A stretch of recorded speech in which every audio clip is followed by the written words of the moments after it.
Varování. Nevhodné pro děti do 14 let z důvodu moc sexy moderátorů. My jsme vás varovali. Čau, já jsem Steve. A já jsem Phil. A tohle je... True Check Show! 100 tabletek týdně, 100 tabletek týdně, rozdáváme 100 tabletek týdně.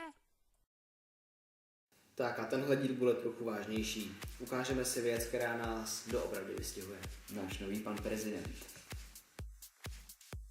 Ale i na inauguraci byla docela sranda. Ale i rodiny našeho tehdejšího i současného prezidenta se velmi dobře znají.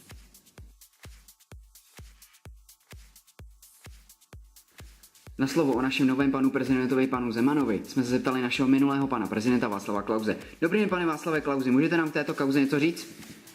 Dobrý den, podívejte se na to naše volba. Děkujeme vám.